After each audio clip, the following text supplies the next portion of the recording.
إن الحمد لله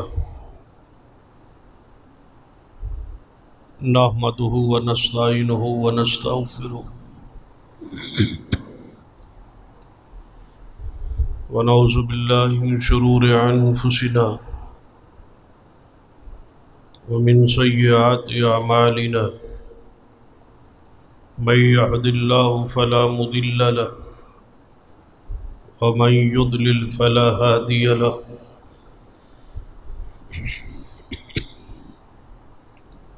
أشهد أن لا إله إلا الله وحده لا شريك له وأشهد أن محمدا عبده ورسوله أما بعد فإن خير الحديث كتاب الله وخير الهدي هدي محمد صلى الله عليه وآله وسلم وشر الأمور محدثاتها وكل محدثة بدعة وكل بدعة ضلالة أما بعد فأعوذ بالله السميع العليم من الشيطان الرجيم من همزه ونفخه ونفثه بسم الله الرحمن الرحيم هو الذي أرسل رسوله بالهدى ودين الحق ليظهره على الدين كله وكفى بالله شهيدا رب اشرح لي صدري ويسر لي أمري واحلل عقدة من لساني يفقهوا قولي رب زدني علما سبحان ربك رب العزة عما يصفون وسلام على المرسلين والحمد لله رب العالمين. حضرات،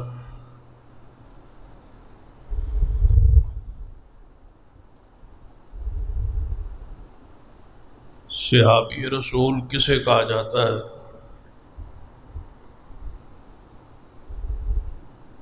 اس کی بنیادی تعریف اکثر احباب کے علم اندر یا دہانی واسطے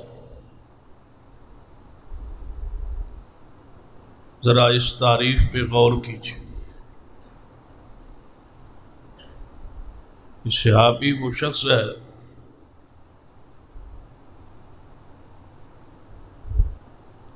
جس نے رسول اللہ صلی اللہ علیہ وسلم سے ملاقات کی. صحابی ہونے کے لیے پہلی شرط کہ رسول اللہ صلی اللہ علیہ وسلم سے ملاقات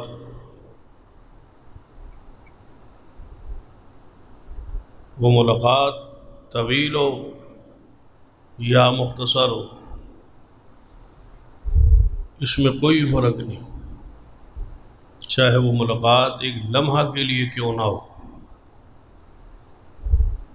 جس شخص کی ملاقات ہو گئی رسول اللہ صلی اللہ علیہ وسلم سے، یہ پہلی شرط. دوسری شرط کہ وہ ملاقات ایمان کی حالت میں ہو. کافر آپ سے ملتے رہے لیکن وہ اصحاب رسول کی تعریف میں شامل داخل نہیں. اور ایمان بھی صرف ظاہری نہ ہو، دل کے اندر ایمان داخل. منافقین آپ سے ملتے رہے، ظاہری زبان سے کلمہ پڑھتے رہے، لیکن وہ اصحابی رسول کی فہرست میں شامل نہیں. اب تین باتیں ہو: رسول اللہ سے ملاقات ہو، زبان سے ظاہری کلمہ پڑھے اور وہ کلمہ دل میں اترا ہو، دل سے پڑھے، یقین ہو، زبان سے اقرار ہو، دل سے تصدیق ہو۔ تیسری اور آخری شرط کہ اس کی موت ایمان پر ہی آئی ہو۔ اگر کوئی شخص ایمان تو دل سے لائے، اقرار بھی کرے، لیکن موت تو پہلے اگر اسلام سے پھر جائے، ارتداد میں چلا جائے، تو ایسا شخص صحابی رسول کی لسٹ سے، فہرست سے خارج ہو۔ جیسے عبداللہ بن جاش، یہ ایمان بھی لایا، ملاقات بھی ہوئی، اور رسول اللہ صلی اللہ علیہ وسلم اور اسلام کے لیے تکلیفیں بھی برداشت کی، حتیٰ کہ عبداللہ بن جاش نے ہجرت کی مکہ مکرمہ سے حبشہ کی طرف، اور یہ شوہر تھے سیدہ ام حبیبہ رضی اللہ تعالی عنہا کے، جوڑے نے ہجرت کی، وہاں جا کے یہ مرتد ہو گیا، اسلام سے پھر گیا، عیسائی ہوا اور عیسائی مذہب میں ہی مر گیا۔ تو اس کی جو بیوی تھی ام حبیبہ، وہاں سے ہی نجاشی نے اس کا نکاح رسول اللہ سے کیا، اور یہ ام المومنین بن کے مدینہ طیبہ میں آ گئی۔ تو اب عبداللہ بن جاش جو ہے صحابی رسول کی فہرست میں شامل نہیں، اس لیے کہ اسلام سے وہ پھر گئے، ہٹ گئے۔ تو یہ تین اوصاف ضروری ہے صحابیت کے لیے: رسول اللہ سے ملاقات ہو، ایمان دل میں اور زبان پہ ہو، اور ساتھ ہی ایمان کی حالت میں موت آئی۔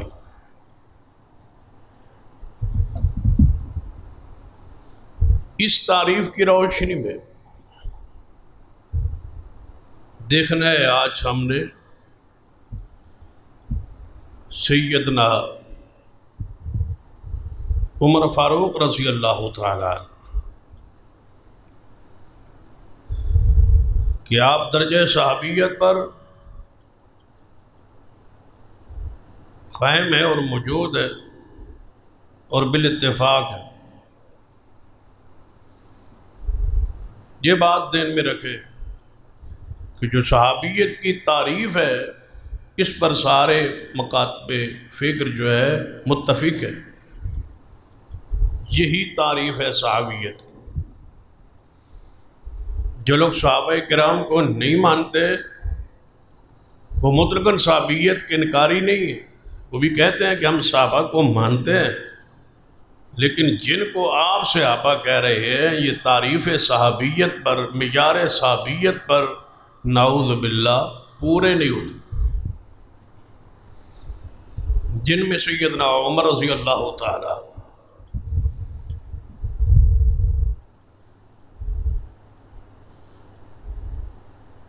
تو قرآن اور حدیث کی روشنی اندر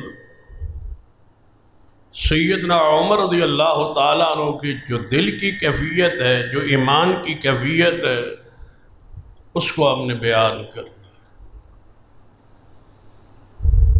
کیونکہ جو فضائل بیان ہوتے ہیں سیدنا عمر کے، وہ زیادہ تر ہماری کتابوں میں موجود ہے، جن کتابوں کے وجود کے ہی وہ لوگ انکاری ہے جو سیدنا عمر کے ایمان کی قائل ہے۔ تو ان پر کیا اثر ہوگا ہمارے دلائل کا؟ جب وہ کتابیں ہی درست نہیں ہے، صحیح نہیں ہے، تو کوئی اثر نہیں ہوگا۔ اس لیے ضروری ہے کہ عقلی، نقلی، قرآنی اور حدیثی دلائل سے جو مخالفت کرتا ہے سیدنا عمر کے ایمان کی، اسلام کی، دین کی، اس کو ان کی حیثیت واضح ہو۔ اس لیے ضروری ہے کہ آپ توجہ ہو اور ان دلائل کو اپنے دل و دماغ میں اتارنے کی کوشش اور ان کو ازبر کریں، یاد کریں، اور پھر جہاں محفل مجلس کوئی لگی ہو، دوست احباب میں بیٹھے ہوں، تو حکمت دنائی اور دلائل کے ساتھ ان دلائل کو بیان کریں تاکہ آپ کی طرف سے اہل و سنہ کی طرف سے حجت قائم ہو۔ اس پر اختلاف نہیں ہے کہ سیدنا عمر ایمان حضور سے ملے ہیں یا نہیں، اس پر تو اتفاق ہے فریقین کا کہ حضور سے ملے ہیں، حضور سے ملاقات ہوئی، حضور کا ساتھ دیا، حضور کے ساتھ رہے۔ تو صحابی رسول کی جو پہلی تعریف کی شرط ہے، صحابی ہونے کے لیے جو پہلی شرط ہے، تو اس میں تو سیدنا عمر بالاتفاق ہے۔ یہ تو اختلاف ہے ہی نہیں نا کہ ہم کہیں کہ حضور سے ملاقات ہے عمر کی رضی اللہ، تو دوسرا گروہ کہے کہ نہیں ملاقات ہی نہیں ہے، یہ تو اختلاف ہے ہی نہیں۔ اس پر اتفاق ہوا کہ سیدنا عمر کی ملاقات زندگی بھر رہی ہے کس سے؟ محمد رسول اللہ صلی اللہ علیہ وسلم سے۔ تو جو صحابی ہونے واسطے پہلی شرط ہے وہ تو موجود ہے۔ اب دوسری شرط کہ سیدنا عمر رضی اللہ عنہ نے کلمہ پڑھا ہے، اس پر بھی اتفاق ہے فریقین کا کہ سیدنا عمر رضی اللہ تعالیٰ عنہ نے کلمہ اسلام پڑھا ہے اور وہ 40ویں مسلمان ہیں۔ آپ پر اسلام کا 40واں چلہ، اسلام کی 40ویں شخصیت سیدنا عمر رضی اللہ تعالیٰ، اس پر بھی اتفاق، کلمہ پڑھنے پر، رسول اللہ کی ملاقات پر۔ اب دو چیزیں رہ گئی جن پر اختلاف ہے، دو پر اتفاق، دو پر اختلاف۔ ہمارا عقیدہ یہ ہے اہل سنہ کا، سیدنا عمر کے دل میں بھی ایمان تھا، جیسے ظاہر تھا ویسے باطن، جیسے زبان تھی ویسے دل تھا۔ اور سیدنا عمر کی موت پاک بھی ایمان اور اسلام پر آئی ہے اور شہادت نصیب ہوئی۔ ان دو چیزوں کو مشکوک بنانے لیے بہت سارے ابہامات، اشکالات پھیلائے کہ دل سے مومن اور اسلام سے ہٹ گئے تھے، پھر گئے تھے، نعوذ۔ قرآن اور حدیث کے دلائل سے جس پر اتفاق ہے اس کو تو بیان کی ضرورت نہیں، جو اختلاف ہے اس پر دلائل عرض کرتے کہ سیدنا عمر رضی اللہ تعالیٰ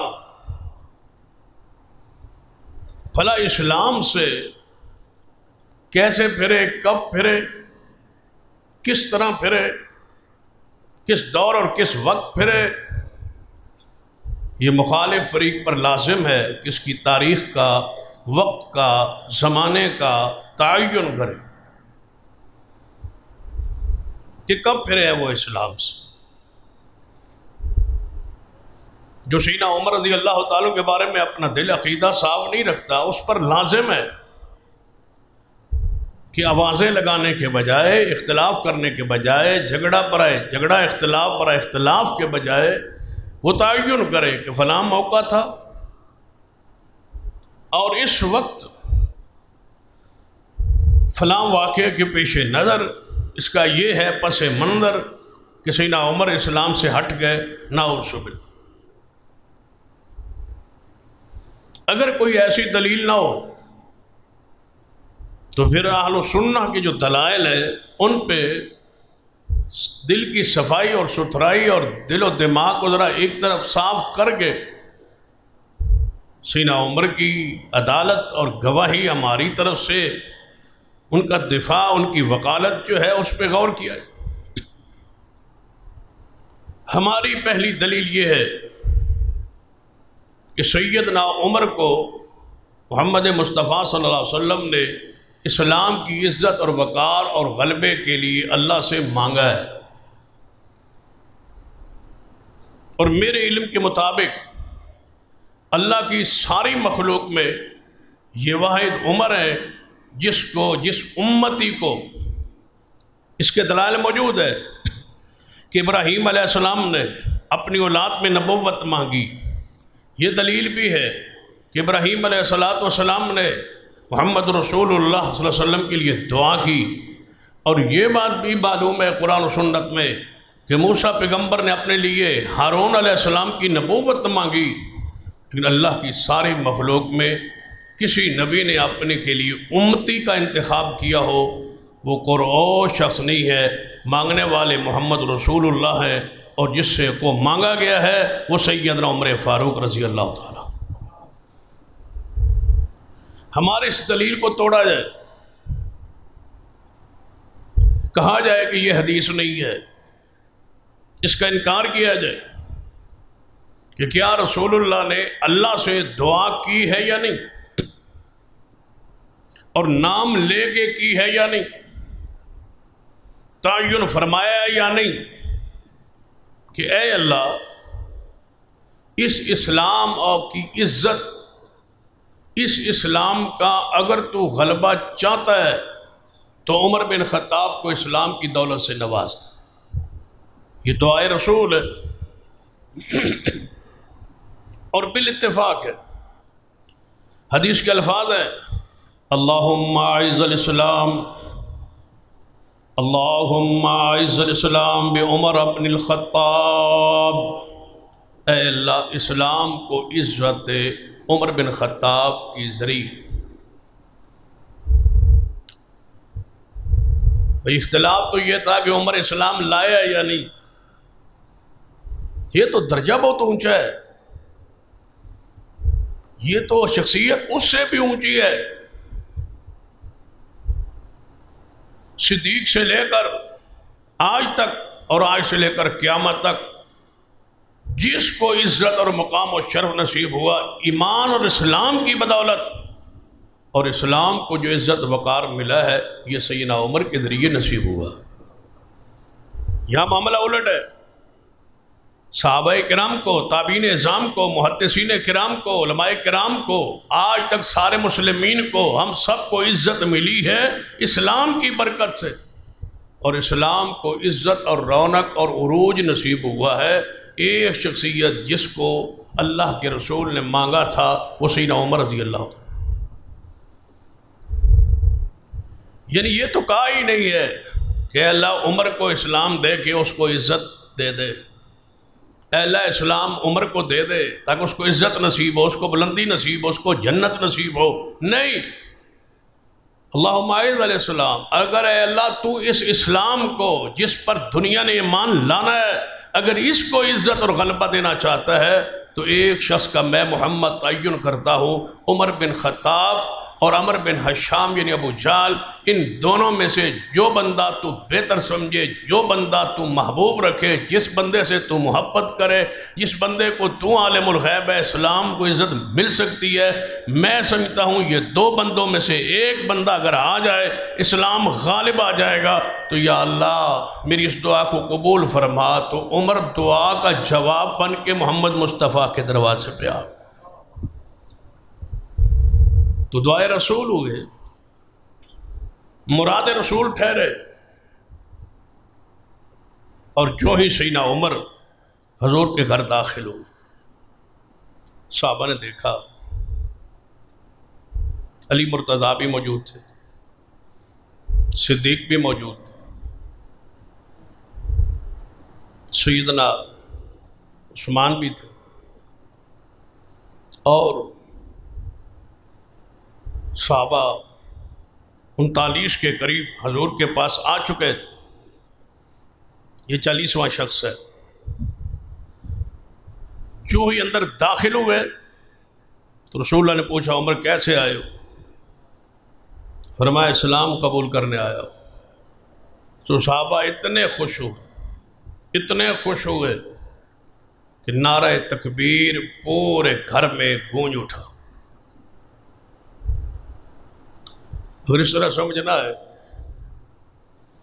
تو آسان الفاظ میں کہنا چاہوں، یہ جو اللہ اکبر کا نعرہ ہے، نعرہ تکبیر، اس کا آغاز بتا دیجیے، اس کی تاریخ بتلا دیجیے، سب سے پہلے یہ کب لگایا گیا، اس کا آغاز بتلا دیجیے۔ اس کا آغاز بھی سیدنا عمر کے ایمان پر ہوا ہے۔ اس سے پہلے نعرہ کسی نے لگایا تو حوالہ لائی،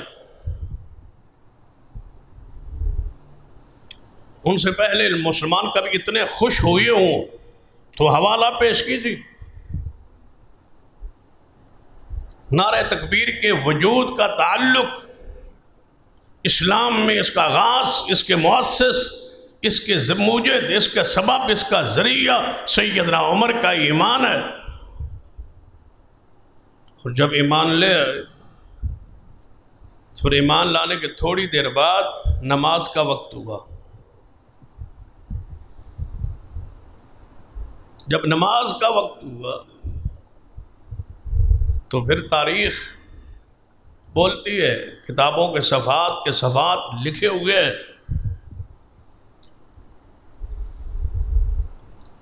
سارے صحابہ 39 موجود تھے، لیکن جس گھر میں بیٹھے تھے، دار ارقم میں چھپ کے بیٹھے تھے، اس گھر میں وعظ و نصیحت ہوتا تھا، اس گھر میں صحابہ کو، ساتھیوں کو لایا جاتا تھا، ایمان کے لیے قائل کیا جاتا تھا، جرت و ہمت نہ تھی کہ باہر یہ جتھا نکلے اور چوکوں چوراہوں پہ تبلیغ اور واعظ کرے، مسجد حرام پہ نماز پڑھے، جا کے بیت اللہ کا طواف کرے۔ ساری شخصیات 39 موجود تھی۔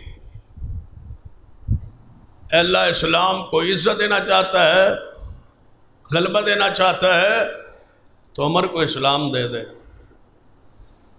اس دعا کی تاثیر، اس دعا کا نتیجہ، اس دعا کا ثمرہ آج ہی ملنے لگا ہے۔ عمر اسلام لائے، نعرہ تکبیر بلند ہوا، نماز کا وقت ہوا، حضور نے فرمایا نماز کے لیے صفیں ذرا درست کرو۔ سیدنا عمر نے فرمایا یا رسول اللہ نماز کہاں پڑھنی ہے؟ فرمایا یہاں۔ فرمایا بیت اللہ میں کیوں نہیں؟ ہاں وہاں تو پڑھنے نہیں دیتے۔ فرمایا میرے آنے کے بعد بھی غزوات حیدری کتاب کا نام لکھا ہے کہ جب سیدنا عمر ایمان لے آئے تو امیر حمزہ اور سیدنا علی اور ابو بکر سارے پیچھے پیچھے تلواریں لہرا کے آ رہے تھے اور سب سے آگے عمر جا رہے تھے۔ یہ پھر مومن نہیں ہے، اس کے ایمان کی گواہی کہیں سے مطلوب ہے امت کو۔ افسوس ہے اور دکھ ہے کہ امت یہ چاہتی ہے کہ یہ بندہ مسلمان ہے یا نہیں، اس پر گواہی چاہیے، اس پر امت کو دلائل چاہیے۔ یہ امت ڈوب کے مر جائے، کس پر دلائل مانگ رہی ہے؟ اس شخصیت کہ یہ بندہ مومن ہے یا نہیں، اس نے کلمہ دل سے پڑھا ہے یا نہیں۔ جب یہ ایمان لائے تھے تو کیا رسول اللہ کے پاس حکومت تھی، جتھا تھا، فوج تھی؟ نہیں۔ فرمایا میں ایمان لے آؤں اور نماز چھپ کے ہو؟ یا رسول اللہ یہ نہیں ہو سکتا، آپ اور آپ کے اصحاب ذرا میرے پیچھے چلے، میں آگے اعلان کرتا ہوں۔ سیدنا عمر آگے بڑھے۔ اتفاقیہ روایات اگر اہل سنت کی کتاب میں ہے تو اہل تشیع کی کتاب میں بھی یہ روایات موجود۔ سیدنا عمر آگے، سیدنا حمزہ اور سیدنا علی تلوار لہرا کے پیچھے پیچھے، قیادت سیادہ سیدنا عمر کے پاس ہے۔ فرمایا اے اہل مکہ، اے قریش، جس نے بچے یتیم کروانے ہوں اور جس نے اپنی بیویوں کو بیوہ کروانا ہو، وہ ذرا سامنے آئے، میرے رسول کو نماز سے روکے تو صحیح۔ آج عمر ایمان لائے، اس کے لیے دلیل چاہیے۔ پھر جھون لیجیے سیدنا عمر کے بارے میں ہی قرآن کی آیت جو خطبہ مسنونہ میں پڑھی، هو الذی ارسل رسولہ بالہدی ودین الحق لیظہرہ علی الدین کلہ وکفی باللہ شہیدا۔ اللہ وہ ذات جس نے حق کے ساتھ دین حق دے کے محمد مصطفیٰ کو بھیجا ہے تاکہ یہ دین حق جو ہے سارے دینوں پر غالب آ جائے۔ اللہ نے رسول کو بھیجا ہے دین حق دے کے یا کہ یہ دین حق سارے دینوں پر غالب آئے۔ تو پھر بتلاؤ یہ غالب کس کے دور میں آیا ہے، کس کے زمانہ خلافت میں آیا ہے، یہ آیت کب پوری ہوئی ہے؟ اس کو ذرا قرآن اور سنت کی روشنی میں پڑھیے اور سمجھیے۔ یہ آیت ہے، اس آیت کی روشنی میں ذرا بخاری کی حدیث اور حیات القلوب شیعہ کی معتبر کتاب، دونوں کتابوں کو پڑھیے اور شان عمر کو جانی اور پہچانی۔ یہ آیت کا شان نزول پڑھیے، یہ آیت کب نازل ہوئی اور کب پوری ہوئی، حضور پر نازل ہوئی اور پوری کب ہوئی ہے۔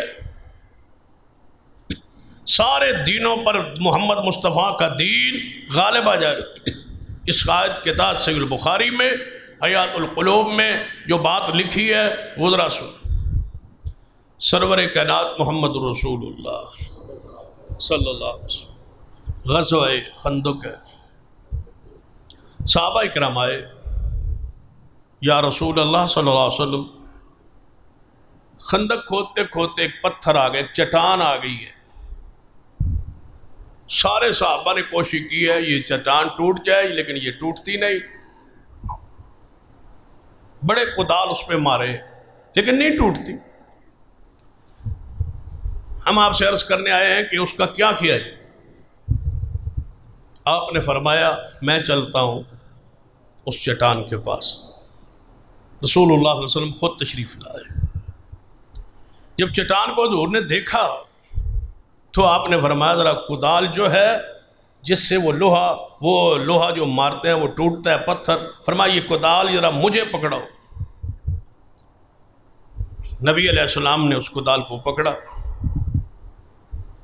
اور کدال کو زور سے چٹان پہ مارا، اندر سے چنگاری، جب لوہا پتھر سے ٹکراتا ہے تو وہ چنگاری نکلی اور رسول اللہ نے فرمایا اللہ اکبر،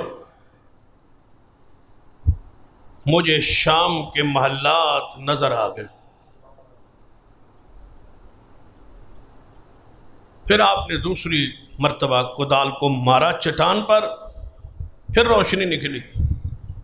آپ نے پھر ارشاد فرمایا اللہ اکبر، مجھے فارس کے محلات نظر آ گئے۔ فارس کہتے ہیں ایران۔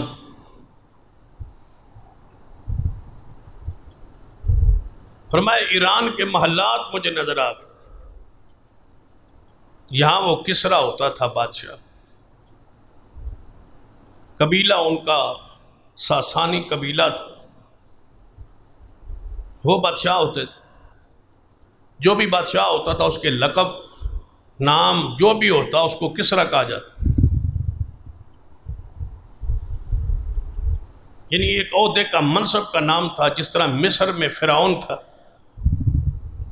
اس طرح ایران میں کسرا کہتے تھے اپنے بادشاہ کو، اپنے حاکم۔ قبیلہ ان کا ساسانی قبیلہ تھا اور یہ تصور تھا، عقیدہ تھا کہ یہ بادشاہ اللہ کی طرف سے بنتے ہیں اور اس ساسانی قبیلے کو بادشاہت اللہ نے دی ہے اور یہ سلسلہ چل رہا ہے، ہمارا حق نہیں ہے، یہ اسی قبیلے کا حق ہے۔ یہ بات ذہن میں رکھ رہے ہیں آپ۔ ایرانیوں کا عقیدہ کیا تھا کہ ساسانی قبیلے کا حکومت کرنے کا اللہ کی طرف سے حق ہے، کوئی اور حاکم نہیں بن سکتا۔ یہ بات ذہن میں رکھیں گے تو آگے مسئلہ ایک سمجھ آئے.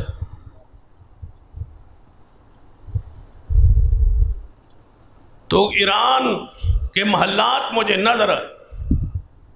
نبی علیہ السلام نے تیسری باری آپ نے وہ کدال چٹان پہ مارا، پھر فرمایا اللہ اکبر.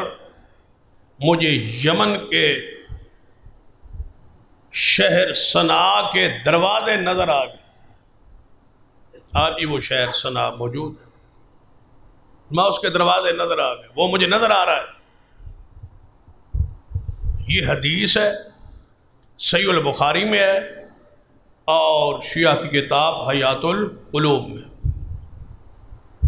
الفاظ کا اتار چڑھاؤ ہو سکتا ہے، معنی مفہوم یہی ہے جو میں نے بیان کی. اس میں کیسر، کسرا، شام، ایران اور یمن کے محلات رسول اللہ کو دکھلائے گئے. جب حضور نے یہ بات کدال وہ مارتے رہے، وہ چٹان ٹوٹ گئی. حضور نے 3 دفعہ مارا، چٹان ٹوٹ گئی. رسول اللہ سے صحابہ نے پوچھا یا رسول اللہ یہ محلات دیکھنے کا کیا معنی ہے؟ فرمایا یہاں یہاں جس ملک کے میں نے محلات دیکھے ہیں وہاں وہاں تم میرے صحابہ فتح حاصل کر کے اسلام کے جھنڈے لہراؤ گے. اب سوال، قرآن کی آیت کہ دین اسلام غالب آئے گا. اب شام اور فارس اور یمن کے محلات یعنی ان 3 ممالک کی اندر حکومت اسلام کی ہوگی، اسلام غالب آئے گا. اب رک کے ٹھنڈے دل و دماغ سے اصحاب رسول سے محبت عقیدت میں ذرا ڈوب کے، اہل بیت سے محبت عقیدت کا اظہار کر کے، پورے تعصب نفرت سے ہٹ کے سوچئے کہ یہ تینوں ملک شام، ایران اور یمن کس شخصیت کے دور زمانہ خلافت میں فتح ہو. سوال ہے قرآن کی روشنی میں، حدیث کی روشنی میں، تاریخ کی روشنی میں اس کو حل کیجیے.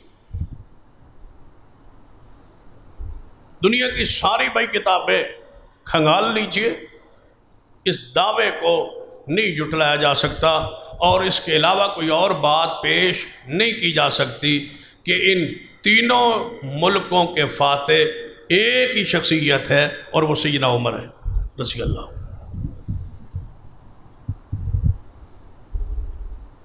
ایران کے لوگ ویسے ہی مخالف نہیں ہے سیدنا عمر کی، تاریخ ہے. یہ صدیوں سے جنگ ہے اور یہ صدیوں سے لڑائی ہے اور صدیوں سے اختلاف ہے. اس دن سے یہ مخالف ہے سیدنا عمر کی. وگرنہ ایران کا اور مدینہ کا سیدنا عمر نے ان کا کیا بگاڑا تھا؟ یہی بگاڑا ہے کہ وہاں اسلام کے جھنڈے کو لہرائے. ساسانی بادشاہوں کی حکومت کا خاتمہ کیا. وہ جو کہتے تھے اللہ بناتا ہے حاکم، اس تسلسل کو توڑا اور ساسانی قبیلے کا ایک بھی بادشاہ اور ایک بھی بندہ نہیں چھوڑا سیدنا عمر. جب سیدنا عمر فاتح ہوئی اور غالب آئے. اگلی بات سن لو، جب ایران پہ حملہ ہوا نا فارس پہ، تو سیدنا عمر خود جانا چاہتے تھے. اس لڑائی کی سپہ سالاری قیادت کمانڈ میں خود کرتا ہوں. جس شخصیت نے روکا وہ سیدنا علی تھے. سیدنا علی نے فرمایا ہے عمر آپ نے ایران پہ خود نہیں جانا،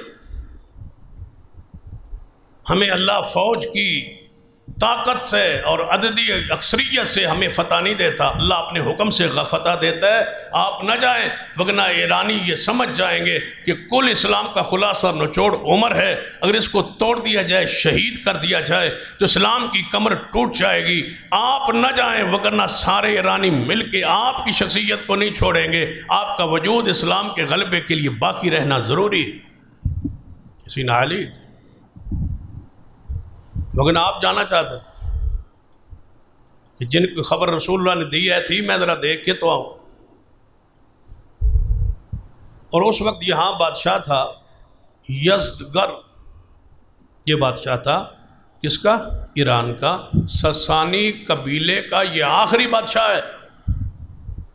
یہ مارا گیا، اس کی نسل ختم کر دی گئی، ساسانی وجود ختم کر دیا گیا، شہزادوں کو مار مکان ختم کر دیا گیا، کچھ نہ رہا۔ کیوں مخالف ہیں یہ سیدنا عمر کے؟ اگلی بات اس سے بھی حیران کن ہے،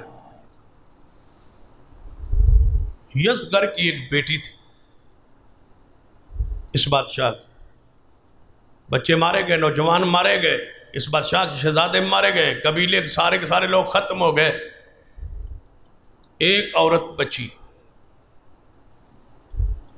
جس کو لونڈی بنا کے اصحاب رسول مدینہ لائے سیدنا عمر کے سامنے۔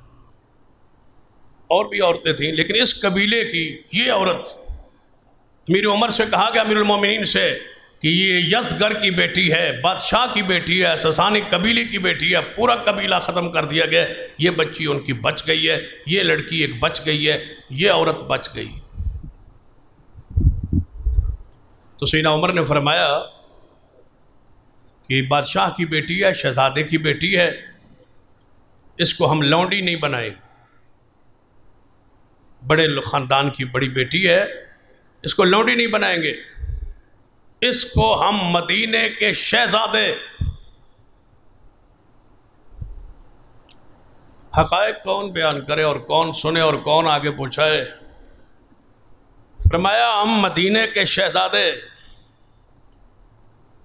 مدینے کے ہی نہیں، جنت کے نوجوانوں کے سردار سیدنا حسین رضی اللہ تعالیٰ عنہ کو اس عورت کو نکاح میں دیتے ہیں تاکہ بڑے بادشاہ کی بیٹی ہمارے محمد کے بیٹے کے گھر میں چلی جائے صلی اللہ علیہ وسلم۔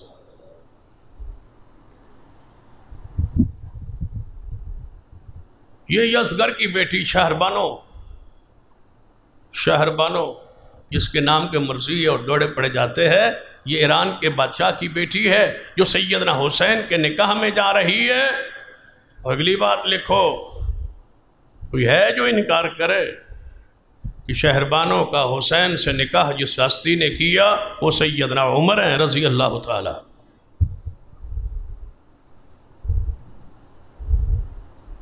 اب ساسانی تو ہو گئے خط، اب ذرا یہاں نکتہ رک کے سنیے۔ ایرانی صدیق کے بھی خلاف، ایرانی عمر کے بھی خلاف، ایرانی عثمان کے بھی خلاف، ایرانی ساسانی یہ کیوں پھر سیدنا علی کے حق میں اور محبت میں، عقیدت میں یہ کیوں ڈوبے؟ آپ کو سمجھ نہیں آ رہی کہ شہربانو حسین ابن علی کے نکاح میں؟ اب ایران کو، ایرانی لوگوں کو کا یہ نظریہ بنایا گیا، یہ سوچ پیدا ہوئی کہ ادھر محمد عربی صلی اللہ علیہ وسلم کے نواسے ہیں حسین، ہمارے داماد ہیں حسین، ایران کے کیا بنے پھر؟ داماد کون؟ حسین۔ ساسانی قبیلے کے یادگار شہربانو حسین ابن علی کے نکاح میں ہے، تو لہٰذا انہیں اور ان کی اولاد کو ایران کی بادشاہی کو، حکومت کو سنبھالنا چاہیے تھا۔ اس نسبت سے تعلق قائم ہوا۔ انہوں نے یہ نعرہ لگایا کہ اہل بیت کا حق ہے اور اولاد علی کا حق ہے خلافت کا اور حکومت کا اور امامت کا، اور یہ جس طرح اللہ کی طرف سے ساسانی بادشاہ مقرر ہوتے تھے اسی طرح اللہ کی طرف سے یہ عالمی بادشاہ ہونی چاہیے اور امام ہونی چاہیے اور خلافت منصب پہ آنی چاہیے، کیونکہ یہ اسی قبیلے سے متعلقہ۔ ایرانی کیوں مخالف ہے سینہ عمر کے؟ ایران کی یہ فطرت میں داخل ہے، یہ اجمی لوگ ہیں، یہ عرب کی حکومت کو، حاکم کو، سلطنت کو قبول نہیں کرتے۔ سینہ عمر کو قبول نہیں کیا اجمیوں نے، ایرانیوں نے، کہ ہم نہیں مانتے کہ عرب کے لوگ ہم پر حکمرانی کریں، ہم نہیں مانتے۔ علی پاک کی اولاد کو کیوں مانا؟ رشتہ داری کی وجہ سے، اس تعلق کی وجہ سے۔ اور تیسری وجہ، ایران کے اندر اس دور میں دو قسم کی عورتیں ہوتی تھیں، ایک عورت جس سے نکاح ہوتا تھا، اولاد ہوتی تھی، ایک عورت خواہش پرستی کے لیے، مہمانوں کے استقبال کے لیے، ہر مہمان آئے تو اس کو عورت بطور خدمت پیش کی جاتی، اس سے عارضی بغیر گواہوں کے، بغیر مجلس کے اس سے نکاح کر کے اس کو دے دی جاتی، اس کو مذہب سمجھا جاتا، جسے متع کہتے۔ جب رسول اللہ نے متع کو کیا حرام، سیدنا عمر نے کی سختی، اور جب ایران فتح ہوا تو یہاں تو یہ چیز رائج تھی۔ سیدنا عمر نے فرمایا جو متع کے لیے کوئی عورت سے متع کرے گا میں حد زنا جاری کروں گا۔ سختی کی، درے اور کوڑے جب مارنے شروع کیے تو جن کی نسلوں میں، جن کے خون میں یہ گناہ شامل تھا وہ سیدنا عمر سے پیار کرتے تھے۔ انہوں نے کہا یہ نہیں ہو سکتا، اور آج تک وہ سلسلہ ساسانی سے لے کر آج تک، یزدگرد کی آباء و اجداد سے لے کر آج تک وہ نکاح متع، اس پر جواز، اس پر دلائل، اس پر عمل آج تک جائے۔ آگے بڑھتے، کیوں مخالف ہے ایرانی سینہ عمر کے؟ رسول اللہ نے فرمایا تھا خیبر اور عرب میں سے یہود و نصارا، یہودیوں کو نکال دینا، اس پر عمل کس نے کیا؟ سیدنا عمر۔ ملیمیٹ کر دیا تھا، یہود کو نکال دیا تھا، خیبر سے لا تعلق کر دیا تھا، تبھی تو ناراض۔ یہ تین مذاہب مل کے سینہ عمر کے خلاف ایک پوری سازش اور پورا ایک جال بنا ہوا ہے ان لوگوں۔ سیدنا صدیق کی گستاخی اور جو ہے نا، یہ صرف سیدنا عمر کی وجہ سے ہے کہ ان سے محبت۔ سیدنا عمر نے سیدنا صدیق کو خلیفہ کیوں بنایا ہے؟ ان معاونت کی ہے، ساتھ دیا ہے۔ اصل میں رولا، جھگڑا، لڑائی، اختلاف سارے کفار کا سیدنا عمر سے، یہودیوں کا، عیسائیوں کا، سب مذاہب جتنے بھی کفار کے ہیں ان کی لڑائی سیدنا عمر سے، اختلاف سیدنا عمر سے۔ کیونکہ پھر صدیق سے لڑائی تو ہونی تھی کہ انہوں نے بنایا ہی کس کو؟ عمر کو۔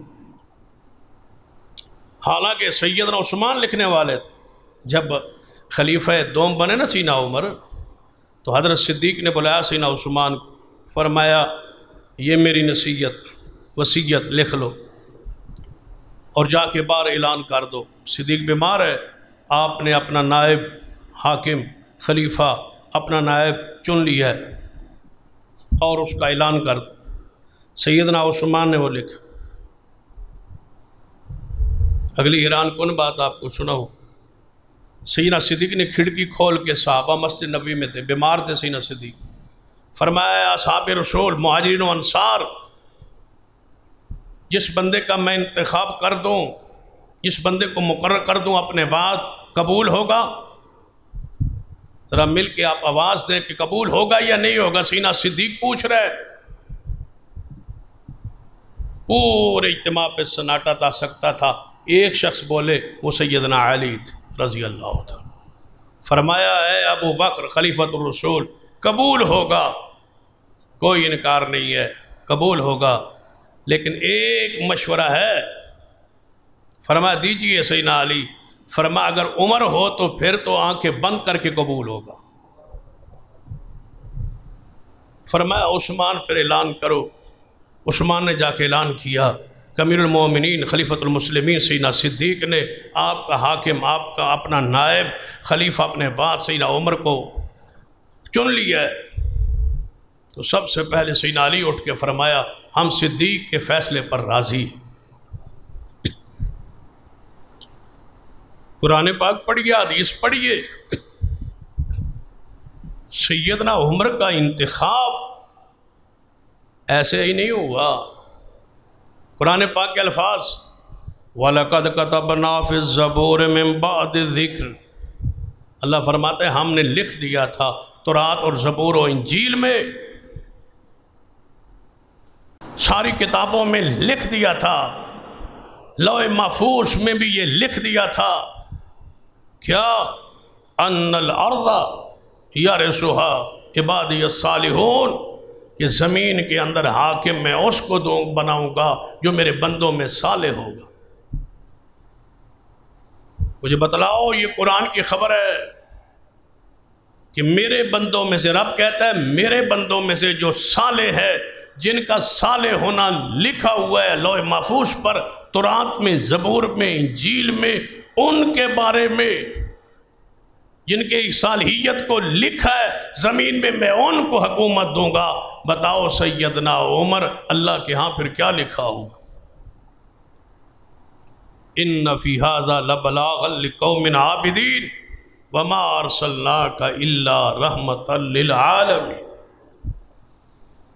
فرمایا یہ عابدین کے لیے، عبادت گزاروں کے لیے یہ پیغام ہے کہ تمہارے محبوب سارے جہانوں کے لیے رحمت ہے، اور سارے جہانوں، جس جہان کے لیے رحمت ہے اس زمین کے وارث سیدنا ابو بکر، عمر، عثمان و علی، یہ عبادی الصالحون ہے، نیک متقی و پرہیزگار ہیں۔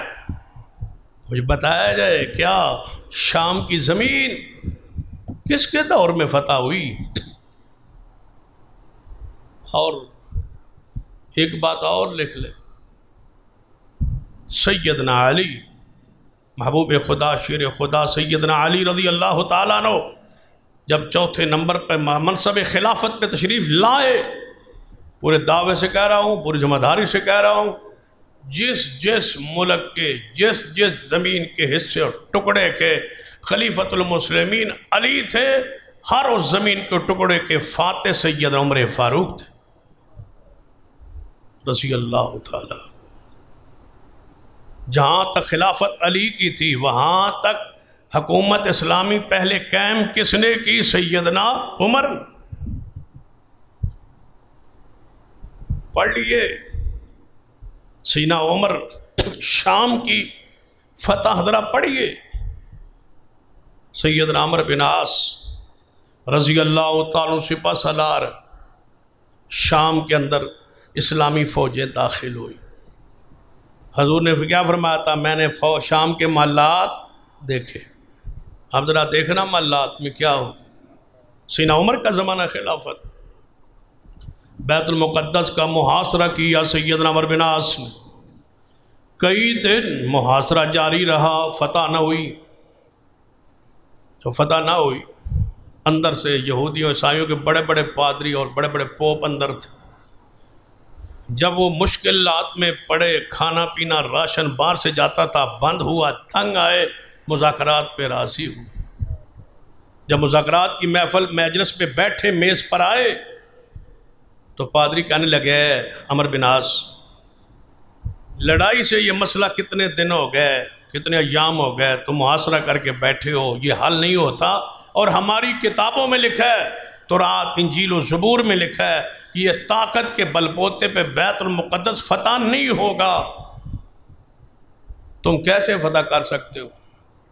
اس کو فتح کرنا ہے ایک شخص نے، اس کی نشانیاں ہماری کتاب تورات اور زبور میں موجود ہیں۔ اگر تمہارا امیر المومنین عمر میں وہ صفات ہیں تو یہ فتح ہو جائے گا، اگر صفات نہیں ہیں تو یہ فتح نہیں ہوگا۔ اپنے امیر عمر کو بلاؤ، شام میں آئیں، ہم اپنی کتاب میں ان کی صفات دیکھیں گے، اگر وہ صفات پائی گئی جو تورات و زبور میں اللہ نے نازل کی تھی موسیٰ پیغمبر پر، عیسیٰ پیغمبر پر، داؤد پیغمبر پر، ایک نبی ہوگا، اس آخری نبی ہوگا، اس نبی کے ایک ساتھی ہوگا جس کا نام عمر ہوگا رضی اللہ تعالیٰ، اس کے اندر یہ خوبیاں یہ صفات ہوں گی۔ اگر وہ صفات تمہاری کتاب ہماری کتاب میں موجود ہوئی اور پھر عمر میں دیکھیں گے اگر وہ موجود ہوئی، ہم بغیر لڑائی کے چابیاں تمہارے امیر المومنین کے حوالے کر دیں۔ عمر بن عاص پیغام بھیجا، امیر عمر یہ بات طے ہو گئی، مذاکرات ہو گئے، دستخط ہو گئے، ہم مسلمان ہو جائیں گے، بیت اللہ کی چابیاں امیر المومنین کے حوالے کر دیں گے۔ امیر عمر کو بلاؤ۔ سیدنا عمر فاروق رضی اللہ تعالی تک پیغام پہنچا، جو اندر سے مسلمان نہ ہوئے تو دا تورات زبور انجیلے پھر ذکر کے تھو آونا۔ تو عمر کو پتہ نہیں تھا کہ میں اندر سے مسلمان نہیں ہوں، نعوذ باللہ، تو فرما سکتے تھے کہ میرا تو وہاں پول کھل جائے گا، میرا تذکرہ کہاں آ گیا، میں تو مسلمان ہی اوپر سے ہوں۔ نہیں، فرمایا اگر میرے جانے سے بیت المقدس کی چابیاں ملتی ہے، عمر جانے کے لیے تیار ہے۔ سیدنا عمر نے جو لیے، چھوارے لیے، ایک اونٹ لیا، اپنے غلام اسلم کو ساتھ لیا۔ لوگوں نے کہا آپ کچھ بندے ساتھ لے جائے، فرمایا بندوں کی ضرورت کیا ہے، ایک ہی بندہ کافی ہے۔ کیوں اتنا لمبا سفر شام کی طرف جانا ہے، مدینہ سے ہزاروں میل کا سفر ہے، راستے میں کوئی خطرہ نہیں۔ کیوں؟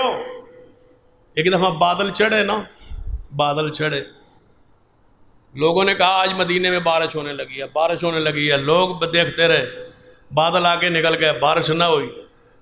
لوگوں نے کہا امیر عمر بادل بڑے چڑھے تھے، بارش نہیں ہوئی۔ فرمایا کہیں تو برسیں گے نا، مدینے میں نہیں برسے، کہیں تو برسیں گے نا، لیکن لکھ لو جہاں بھی برسیں گے وہاں حکومت عمر کی ہوگی نا۔ یہ جہاں چلے جائیں، کہاں جائیں گے، جہاں جائیں گے حکومت تو عمر کی ہوگی نا۔ عمر کے زیر قبضہ جو علاقہ ہے، جو جگہ ہے جہاں عمر کی حکومت ہے، وہاں ہی جا کے برسیں گے یہ بادل۔ امیر عمر چل پڑے۔ کیسر کا ایک دفعہ نمائندہ آیا تھا نا، بادشاہ کیسر کا، وہ مدینے میں آگے دیکھتا پھرے ایوان کہاں ہے، وزیر اعظم ہاؤس کہاں ہے، ایوان صدر کہاں ہے، وہ امیر عمر کہاں رہتا ہوگا۔ مدینہ تھا، کچے مکانات تھے، کوئی پتھروں کے مکانات تھے، وہ دیکھے بہت اونچی کوئی بلڈنگ ہوگی جس طرح کیسر کی ہے، کسرا کی ہے۔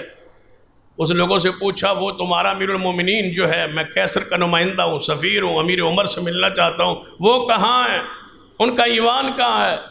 میں تو پورا مدینہ اوپر سے دیکھا ہے، کوئی محل اونچا نظر ہی نہیں آیا، وہ کہاں رہتے ہیں؟ فرمایا وہ اونٹ چرا رہے، مدینے سے باہر جاؤ نا، وہاں اونٹ چرا رہے ہوں گے۔ وہ باہر نکلے تو سیدنا عمر کے اونٹ جو چر رہے تھے اور امیر المومنین ایک درخت کے نیچے پتھر رکھ کے سوئے ہوئے تھے۔ کسی نے کہا یہ ہے امیر عمر۔ کیسر کے نمائندے نے اوپر کھڑے ہو کے پتہ کیا کہا تھا؟ عمر تیرا حق بنتا ہے کہ تو آرام سے سوئے، اس لیے کہ تو نے دنیا میں انصاف کیا ہے، ہمارے بادشاہ سکون سے نہیں سو سکتے، اس لیے کہ انہوں نے اپنی دنیا پر ظلم کیا ہے۔ تو سو سکتا ہے آرام سے، تو نے تو دنیا میں انصاف کیا ہے۔ امیر عمر جب قریب پہنچے، سیدنا عمر بن عاص رضی اللہ تعالیٰ عنہ آئے، دیکھا امیر عمر موزے موڈے تے رکھے ہوئے، رائے دے کے تو پانی جو گزرے تھے، موزے جڑے سن چمڑے دے موڈے تے رکھے ہوئے، کپڑے نو 12 یا 14 ٹاکیاں لگی ہوئی ہیں چولے نو۔ جب عمر بن عاص نے ویکھیا انہاں فرمایا امیر المومنین ساڈا خیال سی تسی اس طرح ہی آؤ گے، تمہاری سادگی، تمہارے مزاج کو ہم جانتے تھے، یہ سوٹ ہے بڑے بڑے یہودی پادریوں سے اور بادشاہوں سے ملنا ہے، یہ ذرا سوٹ آپ سے بے تن فرما لیں، اور یہ گھوڑا ہے آپ کے لیے اس پر چڑھ گئے۔ وہ سوٹ لیا اور زیب تن کیا، تھوڑا سے آگے چلے، فرمایا نہیں یار وہ مجھے اپنا سوٹ دے دو، ہمیں کپڑوں سے عزت نہیں ملی، ہمیں اسلام سے عزت نصیب ہوئی ہے۔ وہ ہے سیدنا عمر۔ پھر گھوڑے سے نیچے اترے، اپنے اونٹ پر سوار ہوئے، تھوڑا سا آگے گئے تو فرمایا غلام کو اب باری تیری آ گئی ہے، تو اوپر چڑھ، میں مہار پکڑتا ہوں۔ مہار پکڑے امیر عمر جب بیت المقدس کے دروازے پہ پہنچے، سارے صحابہ مسلمان مومنین مجاہدین پریشان تھے کہ وہ دیکھ کے کیا کہیں گے۔ یہود و نصارہ کے پوپ پادری جب باہر نکلے کہنے لگے یہ ہے عمر، انہوں نے کہا یہ ہے ہمارا عمر، یہ ہے ہمارا امیر المومنین۔ انہوں نے چابیاں دے کے فرمایا ہم نے ساری نشانیاں جو پڑھی تھی عمر میں پا لی ہے۔ تو رات زبور انجیل میں عمر کی شان ہے، قرآنی نص ہے۔ حدیث سنیے، فرمایا ان اللہ جعل الحق علی لسان عمر وقلبہ۔ رسول اللہ فرماتے ہیں اللہ نے عمر کی زبان پر اور عمر کے دل پر، لو بھائی دل والی کیفیت آنے لگی۔ زبان سے تو مانتے ہو نا کہ عمر نے کلمہ پڑھا ہے، جھگڑا تو دل کا ہے نا، رولا تو دل کا ہے نا۔ رسول اللہ کا فرمان ان اللہ جعل الحق علی لسان عمر وقلبہ، اللہ نے حق کو، دین کو، ایمان کو عمر کی زبان پہ بھی جاری کیا اور عمر کے دل پہ بھی جاری فرما دیا۔ کس قسم کی دلیل چاہیے؟ میرے تواڈے محبوب جناب محمد صلی اللہ علیہ وسلم نے فرمایا میرے صحابہ میں نے خواب میں دیکھا، میں دودھ پی رہا ہوں، ایک پیالہ دودھ کا میں پی رہا ہوں، میں نے تھوڑا سا پیا، پھر میں نے دیکھا عمر آ گئے، میں نے وہ اپنا دودھ کا بچا ہوا پیالہ جو تھا وہ عمر کو دے دیا۔ یا رسول اللہ اس خواب کی تعبیر کیا ہے؟ فرمایا علم، اللہ نے علم میرے سینے پہ نازل کیا ہے، میں نے وہ علم سینہ عمر کو عطا کر دیا۔ تبھی تو سیدنا عبداللہ بن عمر فرمایا کرتے تھے کہ جب بھی حضور نے رائے لی صحابہ سے اور سیدنا عمر سے، عمر نے رائے پیش کی، صحابہ نے اور رائے پیش کی، عمر نے اور رائے پیش کی، پھر ہم نے اپنی زندگی میں تجربہ کیا کہ اسی مسئلے پر حضور نے عمل کیا اور اسی مسئلے پر قرآن نازل ہوا جو رائے سیدنا عمر فاروق کی ہوا کرتے تھے۔ حضور نے فرمایا لو کان بعدی نبی، یہ مرتدوں کے بارے میں ہوتا ہے نعوذ باللہ، لو کان بعدی نبی لکان عمر، میرے بات نبوت جاری رہتی، عمر فاروق نبی ہوتے، صرف اس لیے نبی نہیں کہ آگے دروازہ بند ہے، گویا وہ خصائص و خوبی سینہ عمر پہ موجود تھی، اگر نبوت جاری رہتی عمر نبی ہوتے، لیکن آگے دروازہ رب نے بند کر دیا ہے، وگرنہ عمر اس لائق تھے، اس مقام پر تھے کہ اللہ ان کو نبی بناتا۔ رسول اللہ نے فرمایا میں نے خواب میں دیکھا، بخاری کی حدیث، میرے سامنے خواب میں کچھ بندے آئے، قمیض پہنے ہوئے، کسی قمیض جو تھی نا وہ چھوٹی تھی، یہاں تک سینے تک تھی، کسی کی اور اس سے نیچے تھی۔ پھر میرے سامنے عمر پیش کیے گئے، میں نے دیکھا سر سے لے کر پیروں تک پورا وجود قمیض میں چھپا ہوا، اور سیدنا عمر کی قمیض زمین پہ نشان بناتی جا رہی ہے۔ صحابہ نے پوچھا یا رسول اس سے مراد کیا ہے؟ فرمایا دین۔ ہم یہاں محدثین نے لکھا ہے اس سے مراد دین ہے، اور دین سے مراد کیا ہے کہ عمر کے وجود کا کوئی حصہ ایسا نہیں ہے جو دین سے باہر ہو، پورے کا پورا دین، اوپر چادر، دین کا لباس عمر فاروق کے اوپر ہے، حتیٰ کہ اتنی قمیض مبارک لمبی تھی کہ پیچھے نشانات چھوڑ رہی تھی۔ اب اس پر حدیث پڑھیے علیکم بسنتی و سنت الخلفاء الراشدین المہدیین، میرے عمر کے نشانات پہ چلتے رہنا، وہ قمیض نشان چھوڑتی جا رہی ہے، میری سنت، میرے خلفاء کی سنت پر قائم رہنا، یہ محمد رسول اللہ صلی اللہ علیہ وسلم فرما رہے ہیں۔ جو بتاؤ، نبی علیہ السلام نے فرمایا میں نے خواب میں، یہ بھی بخاری ہے، میں نے خواب میں ایک کنواں دیکھا، اس کنویں سے میں نے ڈول کھینچنے لگا تو میں نے ابو بکر صدیق کو دیکھا، ان کو میں نے وہ پکڑا دیا، ان نے ڈول کھینچا، ایک دو ڈول کھینچے، لیکن بڑی مشکل سے، کمزوری سے، اللہ اس پہ رحم فرمائے۔ پھر عمر فاروق آ گئے، جب عمر آئے تو ڈول بڑا ہو گیا، پھر عمر نے ایسے کھینچا، اتنا میں طاقت سے کسی کو کھینچتے آج تک نہیں دیکھا، نہ کوئی انسان بچا نہ کوئی حیوان بچا جو عمر کے کھینچے ہوئے پانی سے فائدہ نہ حاصل کرے۔ اس سے مراد محدثین لکھا ہے خلافت ہے، بتاؤ کوئی حیوان انسان ایسا نہیں بچا تھا جس نے سیدنا عمر کی خلافت میں امن اور سکون نہ پایا ہو۔ عمر تو ایسا انسان ہے، ممبر پہ کھڑے تھے، خطبہ دے رہے تھے، ہزاروں میل دور سیدنا ساریہ جنگ کر رہے تھے کافروں سے، دوسری طرف سے پہاڑ کے پیچھے لشکر حملہ آور ہونے لگا، سیدنا ساریہ پھنس گئے تھے۔ اللہ نے درمیان سے سارے پردے ہٹا کے عمر فاروق کو مدینے میں کھڑے ہوئے وہ منظر دکھا دیا تھا۔ سیدنا عمر نے یہاں سے آواز لگائی، یا ساریہ، اے ساریہ، اس پہاڑ کے پیچھے ہو جاؤ، ادھر سے آپ پہ حملہ ہونے والا ہے۔ اللہ نے ہوا کے ذریعے اس بات کو اٹھا کے سیدنا ساریہ کے کان میں پہنچا دی۔ یہ کرامت ہے سیدنا عمر کی۔ اگر آج ٹیلی فونوں پہ وائرلیس کے ذریعے باقی سارے سیٹلائٹس کے ذریعے اگر بات پہنچ سکتی ہے تو کب کسی نہ عمر کی بات کو اللہ نے سیدنا ساریہ کے کان تک پہنچا کے اس بات کو ثابت کیا ہے کہ اللہ ہر چیز پر قادر ہے، اور سیدنا عمر کی کرامت ہے۔ جس سے کرامتیں ظاہر ہوں وہ ارتداد میں نہیں جاتا، وہ اللہ کا ولی ہوتا۔ مجھے بتاؤ سیدنا عمر جب شہید ہوئے تھے، آتے ہیں آخر کی طرف، جب سیدنا عمر شہید ہوئے تو کیا کفر کے ایوان میں شہید ہو گیا؟ نعوذ باللہ۔ کس بنیاد پہ مرتد کہتے ہو؟ کس بنیاد پہ کہتے ہو اسلام سے پھر گیا تھا؟ کس بنیاد پہ کہتے ہو ظالم و ظلم کرتا تھا؟ بنیاد کوئی وجہ بتلائیے۔ سیدنا عمر جب شہید ہو گئے، دنیا سے جا رہے، رسول اللہ خود کہہ گئے تھے عمر شہید ہوگا۔ بخاری کی حدیث ہے عمر شہید ہوں گے۔ شہید کون ہوتا ہے؟ جو اسلام سے پھر جائے؟ نہیں، یہ ایمان پر موت کی گواہی و دلیل ہے۔ رسول اللہ دے رہے ہیں کہ حضرت عمر وہ شخصیت ہے جن کے آخری سانس کے اندر بھی ایمان موجود ہوگا، تبھی تو عمر شہید ہے۔ شہادت دلیل ہے خاتمہ بالایمان کی۔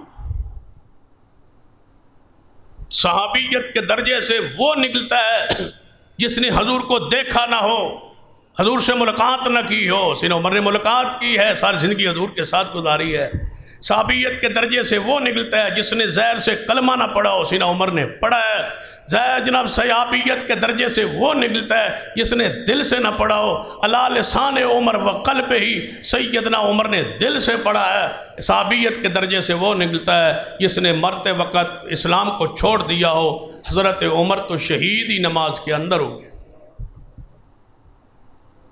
خلیفۃ المسلمین ہے، امیر المومنین ہے، علی حسنین کے امام ہے، مسجد نبی کی امامت آپ کے سپرد ہے، خلافت آپ کے سپرد ہے، 22 لاکھ مربع میل کے حاکم ہے، ایران و شام اور یمن کے فاتح، سیدنا حسین کے نکاح پڑھانے والے ہیں۔ اس لحاظ سے مان لو حسین ابن علی کا نکاح کس نے پڑھایا تھا؟ بتایا نا آپ کو، سیدنا عمر نے۔ نکاح خان کی حیثیت سے مان لو، جو حسین ابن علی صحابی رسول کو دیکھے اس پر جنت واجب ہے۔ کیا سیدنا عمر نے حسین کو دیکھا نہیں؟ حسین کو اٹھا کے دیکھا ہے۔ جو علی پاک کو دیکھ لے اس پر جہنم حرام ہے۔ کیا حضرت عمر نے علی پاک کو نہیں دیکھا؟ بلکہ علی تو نائب بنے، جس کا ذکر میں نے کیا نا، شام کی طرف گئے امیر عمر تو جاتے ہوئے فرما گئے جب تک میں نہیں آؤں گا خلیفۃ المسلمین میرا قائم مقام علی ہوگا رضی اللہ تعالی عنہ۔ تو ذرا سوچئے تو صحیح، کیا کہہ رہے ہو کہ امیر عمر مومن نہیں ہے، مسلمان نہیں ہے؟ یہ تو نماز کی حالت میں، ایمان کی حالت میں، نماز ایمان ہے اور ایمان کی حالت میں امیر عمر پر حملہ ہے۔ پھر جب حملہ ہوا زخمی ہو گئے، زخمی ہو گئے، اور زخمی پھر کس نے کیا؟ کون ہے جو حقائق کو چھپائے؟ کون ہے جو اس بات کا انکار کرے جس کا میں نے خطبہ کے دوران ذکر کیا کہ اہل ایران کیوں مخالف تھے امیر عمر کے؟ اس سارے بیان پر مور لگ رہی ہے۔ کون تھا قاتل عمر؟ ابو لولو تھا، نام فیروز تھا، کنیت ابو لولو تھی، مذہباً مجوسی تھا اور تھا ایران کا۔ مسجد کے اندر حملہ ہوا، نماز کی حالت میں حملہ ہوا، یہ پہلا مسجد پر حملہ ہے، یہ پہلی دہشت گردی مسجد پہ ہے، یہ پہلی دہشت گردی نمازیوں پر ہے، یہ پہلی دہشت گردی امیر عمر پر ہے۔ کون لڑاتا ہے، کون جھگڑتا ہے، کون فرقہ پھیلاتا ہے، کون جھگڑے ڈالتا ہے، کون مسجدوں پہ حملے کرتا ہے، کہاں سے شروع ہوئے، کس نے شروع کیے، کس پر ہوئے؟ امیر عمر سے پوچھا، جب پوچھا نا کون تھا مجھ پہ حملہ کرنے والا، بتلایا گا ابو لؤلؤ فیروز مجوسی۔ الحمدللہ، اللہ تیرا شکر ہے، عمر اس کے ہاتھوں دنیا سے ذبح ہو کے جا رہا ہے جس نے کبھی کلمہ نہیں پڑھا۔ اللہ کسی مسلمان کے ہاتھوں میں شہید نہیں ہوا، کسی کلمہ گو کے ہاتھوں میں شہید نہیں ہوا۔ یہ تیرا شکر ہے کہ کافر مجوسی کے ہاتھ سے میں ذبح ہو رہا ہوں۔ گھر لائے، کچھ دیر بعد بے ہوشی میں چلے گئے، پھر ہوش میں آئے، سوال حکم مرتد کہنے والوں، اسلام سے ہٹ کے جانے والے کہنے والوں، اسلام سے پھر جانے والا نعوذ باللہ کہنے والوں، بے ہوشی کے بعد ہوش میں آئے۔ پہلا سوال، نماز صحابہ نے پڑھ لی تھی، میں جو نماز پڑھا رہا تھا تو میں زخمی ہو گیا، عبدالرحمن ابن عوف آگے ہو گیا، انہوں نے نماز کو سنبھال لیا، جماعت کو سنبھال لیا، نماز جاری رہی، مختصر قرات کے ساتھ نماز ہوئی۔ لیکن سوال عمر، نماز ہو گئی تھی، جو اسلام سے پھر گیا ہو وہ شہادت کے وقت نماز پوچھتا ہے؟ کس نے نماز پوچھی تھی؟ رسول اللہ نے جاتے ہوئے فرمایا تھا، عائشہ لوگوں کو کہنا نماز کا خیال رکھے۔ امیر عمر تو نماز کا پوچھ رہا ہے۔ ایک اور جوان آیا، اس نے خیریت دریافت کی، پیچھے ہٹا تو امیر عمر نے دیکھا زخمی حالت میں کہ اس کی شلوار ٹخنوں سے نیچے ہے، فرمایا جوان کو بلاؤ اور کہو شلوار ٹخنوں سے اوپر کرے، اللہ رحمت کی نظر سے نہیں دیکھے گا۔ یہ مرتد ہوتا ہے نعوذ باللہ جس کو زخمی حالت میں بھی محمد کی سنت کا خیال ہو۔ اب دفن ہونے جا رہا ہے عمر، جو اسلام سے پھر گیا وہ وہاں دفن ہوتا ہے۔ فرمایا عبداللہ بن عمر بیٹھے، جی ابا جی، فرمایا جاؤ امی عائشہ رضی اللہ تعالیٰ عنہا سے پوچھو، میں چاہتا ہوں میں محمد کے ساتھ ابو بکر کے ساتھ دفن ہو جاؤں، میں وہاں دفن ہونا چاہتا ہوں۔ یہاں اسلام سے پھر گیا ہوتے تو جہاں بھی دفن ہو جاتے، وہ تو رسول اللہ کے ساتھ تڑپ رہے ہیں دفن ہونے کو، ابو بکر کے ساتھ دفن ہونے کو۔ اور دفین وقت سیدنا علی اور ابن عباس کی گواہی سن لو۔ ابن عباس زخمی حالت میں آئے، فرمایا عمر شہید ہو کے جا رہے ہو۔ اے عمر اللہ کی قسم اٹھاتا ہوں یہ اہل بیت کے چشم و چراغ ہیں، حضور کے چچا کے بیٹے ابن عباس ہیں، فرمایا اللہ کی قسم اٹھا کے کہتا ہوں جب نبی دنیا سے گئے تھے تو آپ سے راضی تھے، آپ نے خلافت کا حق ادا کیا ہے، حضور کے نائب ہونے کا حق ادا کیا ہے۔ فرمایا بیٹا جاؤ ابن عمر، اماں جی عائشہ سے پوچھو میں حضور کے ساتھ دفن ہونا چاہتا ہوں۔ حضرت عبداللہ بن عمر آئے، مسجد نبوی کے ساتھ حجرہ عائشہ پہ دروازہ کھٹکھٹا، اماں جی دروازے پہ آئیں، فرمایا اماں جی عمر نے بھیجا ہے۔ فرمایا بیٹا امیر المومنین بھی نہیں کہنا، عمر کہنا کہ بحیثیت امیر المومنین حکم نہیں ہے، امیر عمر کی حیثیت سے نہیں، عمر کی حیثیت سے درخواست کرنے آیا ہوں کہ حضور کے ساتھ دفن کی اجازت دیتی ہو۔ اسلام سے پھر جانے والا نعوذ باللہ۔ سیدہ عائشہ فرمایا ہے عبداللہ بن عمر جگہ اپنے لیے رکھی ہوئی تھی، اپنے واسطے جگہ تھی، لیکن میں عمر کو ترجیح دیتا ہوں، اپنی ذات پر دفن ہونا چاہے تو مجھے کوئی اعتراض نہیں ہے۔ امیر عمر اپنے گھر میں لیٹے ہوئے ہیں، عبداللہ بن عمر کو دور سے آتے واپسی دیکھا تو فرمایا میرے پیچھے تکیہ رکھو، دور سے پوچھا عبداللہ سناؤ کیا ہوگا، فرمایا ماں نے اجازت دے دی ہے، امی عائشہ نے اجازت دے دی ہے، فرمایا الحمدللہ میری زندگی کی سب سے بڑی اور آخری خواہش پوری ہو گئی کہ میری قبر بھی مصطفیٰ کے ساتھ ہو۔ کیا کہتے ہو، جو مرتد ہو جائے ان کی قبر حضور کے ساتھ ہوتی ہے،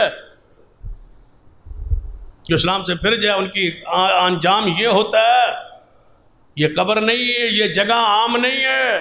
ما بین بیتی و منبری روضۃ من ریاض الجنہ، یہ جنت کا ٹکڑا ہے۔ حضرت عمر تو آج بھی جنت میں ہے، جنت میں مرتد نہیں ہوتے، جنت میں محمد کے غلام ہوتے ہیں۔ یہ جنت ہے، یہ جنت ہے یا عمر ہے، یہ جنت ہے جہاں عمر ہے، مدینے میں جہاں دفن ہے عمر، یہ جنت ہے۔ اور جب خبر ملی نا، خوشخبری ملی پھر فرمایا بیٹا جب میں شہید ہو جاؤں، فوت ہو جاؤں، پھر ماں سے پوچھنا، ہو سکتا ہے زندگی میں بندہ منہ لحاظ رکھ لیتا ہے، جب میں فوت ہو جاؤں پھر پوچھنا، میری میت کو اٹھانا، سیدھا لے جانا حضور کے حجرے کے دروازے پر رکھ دینا، پھر ماں سے پوچھنا، اگر امی اجازت دے تو اندر دفن کر دینا، اگر اجازت نہ ملے تو عام مسلمانوں کے قبرستان میں مجھے دفن کر دے۔ امیر عمر تو یہاں دفن ہو رہے ہیں۔